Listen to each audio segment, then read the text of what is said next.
ये जो घंटा बज रहा है इसका विज्ञान पता है ना आप लोगों को, मैंने बताया था। ये बहुत साइंटिफिक है, ये वेरी वेरी साइंटिफिक। मैं कभी भी हिंदू या सनातन धर्म के खिलाफ नहीं बोलता हूँ, खिलाफ कभी भी नहीं। उसमें क्या चीज़ें मिक्सअप है उस पर ध्यान देना है, क्योंकि सभी धर्मों ने कुछ न कुछ बहुत साइंटिफिक चीज़ें दी हैं। अभी ये जो घंटा है, ये घंटा से हमारे ये घंटे की ध्वनि जाती है, क्योंकि ये आहत ध्वनि है, एक अनाहत ध्वनि होती है। ये ध्वनि आ रही है, अंदर प्रवेश करती है और हमारे विचारों को फोड़ देती है। ज़्यादा ध्वनि और ड्राम का बीट सुनेंगे तो देखेंगे आपका मन जो है उस ध्वनि के साथ लय हो जाएगा, विचारों से निकल जाएंगे। ध्वनि चिकित्सा भी होती है, ध्वनि चिकित्सा ये पावरफुल है। और करते हैं आप लोग, जब उदास हो जाते हैं तो कोई गुरुओं को सुनते हैं, कोई म्यूजिक सुनते हैं, कोई जल का बहती हुई जल का खलखल आवाज़ को सुनते हैं, चिड़ियों को चिचोहाट को सुनते हैं और फिर से अच्छा हो जाते हैं। अपने आप को हिल कर लिया, कुछ ब्लॉक हो गया था, हिल कर लिया। मंत्र जप कर लेते हैं, मंत्र सुन लिया, अच्छा लग गया। प्रेयर कहीं हो रहा है उसको सुना। जब ईश्वर के नाम पे जो भी प्रेयर कर रहा है, चाहे मुसलमान हो चाहे किसी भी धर्म से हो, हिंदू हो सनातनी हो, तो पॉजिटिव ही होता है, याद रखना है। तो ये बहुत सुंदर अध्यात्म में सहायता देता है। अब बताइए आपका तीसरा प्रश्न। जैसे गुरुजी दो पर्सन्स हैं, ए और बी, तो कोई लोकेशन है, मान लो एक पर्सन कह रहा है ये जगह मुझे अच्छी नहीं लग रही है, एक कह रहा है कि मुझे अच्छी लग रही है, मतलब साइकोलॉजी का फ़र्क है। तो एक होती इंट्यूशन जो हमारे अंदर से आती है कि यार मुझे ठीक नहीं लग रहा है यहाँ पर कुछ, और एक कह रहा है कि नहीं नहीं सब ठीक है चल जाएगा, ऐसे नहीं। तो अब इंट्यूशन जो होती है सच निकलती है और सामने वाला कह रहा है कि ऐसे ही है सब। तो फिर इस दोनों में क्या सही है फिर, इसका मतलब? प्रकृति में किसी भी चीज़ को हम सही और गलत की अवधारणा को जो पकड़ते हैं ना, इसमें फेल हो जाते हैं। क्योंकि सही और गलत ये हमारी बनाई हुई रीति रिवाज, नीति नियम सब कुछ बनाया गया है जी। खेल है इसके पीछे हमारे कर्मों के प्रारब्ध और प्रकृति के नियम। शॉर्टकट में बता रहा हूँ, नहीं तो समय ज़्यादा निकल जाएगा। प्रत्येक व्यक्ति का अपना एनर्जी फील्ड होता है, ऊर्जाओं का क्षेत्र होता है, चेतना का स्तर होता है, और प्रत्येक व्यक्ति का अपनी इंट्यूशन का अलग अलग स्तर होता है। अब किसकी इंट्यूशन किस लेवल पे काम कर रहा है, उसी लेवल पे कहता है कि ये सही है और उसको लग रहा है ये गलत। एक परिवार में बाप माँ को जो लगता है कि ये सही है, बेटा बेटी को लगता है कि ये सही नहीं है। अब किसकी इंट्यूशन को बोलोगे आप कि कौन सही है और गलत है? अपनी अपनी अंडरस्टैंडिंग और चेतना के लेवल पे, और सेंस कैसे कर रहा है उस जगह को लेकर, उस कैसे सेंस कर पा रहा है उसकी इंट्यूशन को लेकर, ये भी समझना है। ठीक है, चेतना का स्तर पे एक बात यहाँ आ गई इधर से, ये भी सुन लेना है। आजकल की वीडियो भी बहुत, और बहुत सारे लोग भी जाते हैं, चिल्लाते हैं, आशीर्वाद प्राप्त करते हैं। तो ये जो होती है, ये मानसिक स्तर पे जो कुछ भी होता है, क्या सच्चाई है क्या झूठ है, इसके चक्कर में भी नहीं पड़ना। अगर होता भी है तो प्रकृति में और मनस के लेवल पे, मेंटल लेवल पे होता है। इसको देखकर उस चीज को, ऐसे गुरु को फॉलो करोगे तो भी फंस जाओगे। क्यों? आप लोगों ने जानते इस्कॉन का एक वो है, क्या नाम है,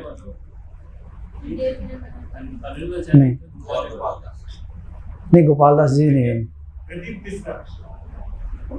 इस्कॉन के है वो, बहुत बोलते हैं एक्टिंग कर करके वो। नहीं गंजेश तो बहुत सारे हैं उसमें।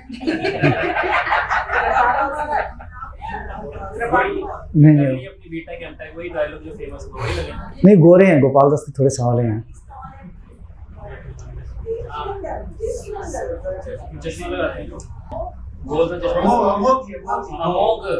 अमोघ लीला प्रभु कहते हैं उसका। हाँ देखिए राष्ट्रपति प्याज हो गया। ठीक है, हो गया। नीरज जी मोबाइल बंद करके रखिए। तो देखिए ये सब गुरु ही है, सनातन में गुरु ही है। इनको खुद ही कितने मतलब कंफ्यूजन है और किस तरीके से एक दूसरे के विरोध में बोल देते हैं। लहसुन प्याज के बारे में किसी ने रील को एक ही साथ सबको टेक कर दिया है। एक कह रहे हैं धीरेन्द्र शास्त्री जी कि लहसुन प्याज कहाँ से आया, तो वो राक्षसों के मल मूत्र से लहसुन और प्याज पृथ्वी पे आया, इसीलिए उसमें दुर्गंध है। वो उनका सुनेंगे तो ज़्यादा ही अच्छा लगेगा। तो उसमें लहसुन और प्याज में दुर्गंध, इसलिए नहीं खाना चाहिए। ठीक है। फिर एक अनिरुद्ध आचार्य, इनकी वाणी कुछ अलग ही आती है। 4 लोगों का है इसमें। मैं इन चीज़ों पे नहीं, अमोघ लीला प्रभु कहते हैं कि गाय के हड्डी से लहसुन प्याज बना है, इसलिए ये सात्विक आहार नहीं है। तो एक कुछ कह रहे हैं कि अमृत से बना है, अमृत से और लहसुन और प्याज बन गया है। तो एक गुरु है, वो कह रहे हैं कि नाम तो मुझे पता नहीं रहता है, आप लोगों को ज़्यादा ही पता होगा शायद, नीरज वीडियो प्ले करके दिखा देना बाद में। एक कह रहे हैं कि लहसुन प्याज, और ये सब वैष्णविज्म से है, सारे गुरु वैष्णविज्म से। एक कह रहे हैं, और फेमस गुरु है सब वृंदावन के, एक कह रहे हैं कि कुत्ता के अंडकोश से लहसुन को और प्याज बना है, और सबके मिलियंस एंड मिलियंस फॉलोअर्स है। अब भक्त भी गाली दे रहे हैं, माने तो किसको माने, बीच बीच में तो बड़ा अच्छा बात बोल देते हैं, रो भी देते हैं, प्रेम मोहब्बत वाले भी बोल देते हैं।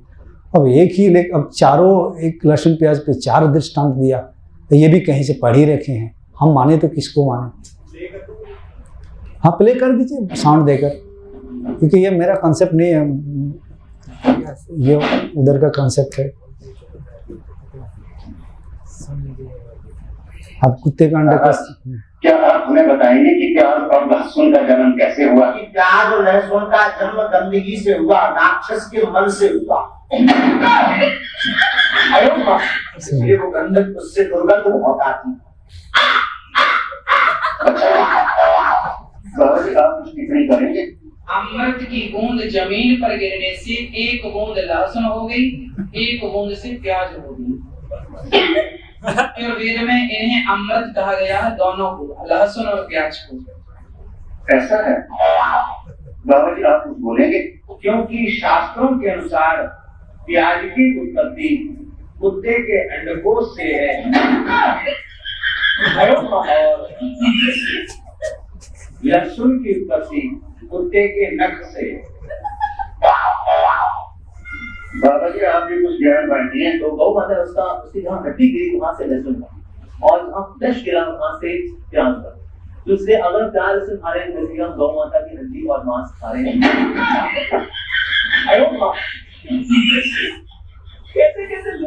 ठीक है। देखिए, इनका मजाक हमें नहीं उड़ाना है, मेरे लिए उतने ही प्रेम सब है, पूजनीय स्वरूप है। बस मैं आपको सावधान कर रहा हूँ कि ऐसे गुरु के चक्कर में देखना, जो अच्छा लगे वही, नहीं तो बच के रहना बस। ठीक है। हमारे लिए तो सब अपने अपने स्तर पे सही ही है, उनको कहीं ना कहीं मिला है, पढ़े हैं, वही बोल रहे हैं, तो उनकी क्या गलती है। ठीक है। तो इस पे ध्यान रखना है। हमारे लिए लहसुन प्याज मीट मछली खाना पाप कर्म, मैं ये नहीं कहता हूँ। आप खा कर देखो और ना खा कर स्वयं जांच पड़ताल कर लो, बी साइंटिफिक, कि लहसुन प्याज खाने से क्या असर हो रहा है आपका मन पे, शरीर पे, और ना खा के देखो 2-3 महीना और उसका असर देखो आप। मैं ये भी नहीं कहूँगा कि ये तामसिक भोजन है, तामसिक शब्द सुना ही नहीं आजकल के कॉलेज के बच्चे, तो उसको सीधे कहो कि तुम्हारा शरीर लेबोरेटरी है, पूरे ब्रह्मांड भी लेबोरेटरी है, पहले इस लेबोरेटरी में स्वयं टेस्ट करो, खा के इसके प्रभाव देखो, और फिर ना खाकर भी देखो, खुद पता करो, तभी तुम मानोगे। और ब्रह्मांड को सबसे बड़ा लेबोरेटरी इसलिए कह रहा हूँ कि ये खुद इस लेबोरेटरी में आपके साथ अभी जो घटित हो रहा है, मान लीजिए नकारात्मक घटनाएं घटित हो रही है, तो यही साक्षात है कि आपने अतीत में अच्छा कर्म नहीं करके आया है, यही तो आउटकम है। आप आते हैं, बोलते हैं गुरु के पास, मेरी ज़िंदगी में ये दुख है, ये दुख है, इसने छोड़ दिया, उसने तलाक दे दिया, ये बच्चे मर गए, वो हो गया, पैसा गुम हो गया, ये हो गया, ऐसा कर्म किया था इसलिए हुआ, कोई गलत नहीं किया है, वो तो सब माध्यम बना है। अब यहाँ से कैसे निकलोगे वो सुनो, और निकालने के लिए तैयार, यही तो होता है, ये होता है। अब बोलेगा मैंने कभी किया ही नहीं हो गलत, तो ब्रह्मांड लेबोरेटरी है, तुम्हारे साथ ये टेस्ट में आया है, आउटकम आया है ये, नहीं तो आ कैसे जाएगा। ठीक है। तो लहसुन प्याज आप लोग भी ऐसा मत पकड़ लेना, थोड़ा साइंटिफिक होना है। तो इस प्रकार के ज्ञान से आपको सावधान होना है।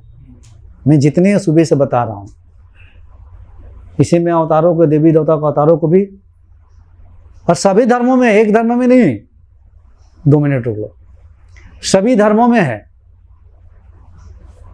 आजकल तो बुद्धिज्म में भी बुद्ध को उन्होंने मना ही किया कि भगवान मत कहना, लेकिन अब उनको भगवान और मूर्ति बना के पूछते हैं। वो तो कंसेप्ट आ गया, फिर बढ़ भी गया। और बुद्ध के बारे में जब थोड़ा पढ़ रहा था तो एक चीज़ मुझे ऐसी चीज़ मिली, मैंने कहा कि ये क्या लिखा है। बुद्ध के पिता बीमार हैं, अब बुद्ध को जाना है पिता के पास, और जाने में वो नदी बड़ा सा है। अब नदी को पार करना है, पार करने के लिए कुछ नहीं है, तो आकाश गमन करके बुद्ध गए अपने पिता के पास। जैसे नारद मुनि लोग आकाश गमन करते थे, ऐसे बुद्ध ने आकाश गमन करके गया। मैंने बोला अब हो गया है, इसमें भी आ गया ये, इसमें भी ये कॉन्सेप्ट आ गया। जीसस क्राइस्ट के बारे में आपको पता ही है कि सूली से फिर गायब हो गए, फिर जीवित होकर आ गए। वही तो मेन है कि जीसस के क्रिश्चियन को मानो, क्योंकि जीवित ही ईश्वर, जीसस क्राइस्ट ही परमेश्वर थे। क्यों? क्योंकि सूली से वो गायब होकर फिर जीवित होकर आ गए थे। तो परमेश्वर ही कर सकता है। ऐसे ऐसे अंधविश्वास हर धर्मों में है, कहाँ कहाँ नहीं है। अब कुरान के, जिनके द्वारा कुरान बहा, जो माध्यम बने, जो कहा जाता है हजरत मोहम्मद, प्रॉफेट हजरत मोहम्मद, अब उनके अंदर तो लाइट परमात्मा ने, अल्लाह ने आए कुछ इस तरीके से और आके उनको ज्ञान दिया, और ये पढ़े लिखे भी नहीं थे और ज्ञान बहा। हद हो गई। ऐसा लाइट और इस तरीके का आकर कोई अल्लाह आएगा और ज्ञान देगा, और अल्लाह कह के जाएगा ये काटो वो काटो और खाओ मारो। ये भी हद हो गई। बहुत सारी चीज़ें हैं, और इस प्रकार के चमत्कारी बातें हर धर्मों में हैं। उनको ही मत देखो। हिंदू में तो है ही कितने अवतारों की चमत्कारी बात, ऐसे अवतार हो गए, ये हो गया, वो हो गया, ये हो गया, भरा पड़ा हुआ है कहानियों से। पागल हो गए हैं लोग पढ़ पढ़ के, उसी को अपना बुनियादी बना लिए है लड़ाई झगड़ा भी करने के लिए। सब में। अब गुरु नानक देव का भी, सिख में भी जब मैं कुछ रिसर्च करा तो उसमें भी मुझे मिला। मैं इस बात को नहीं मानता हूँ, भले जितने सारे उनको फॉलोअर्स उनका माने या ना माने तो कोई बात नहीं है।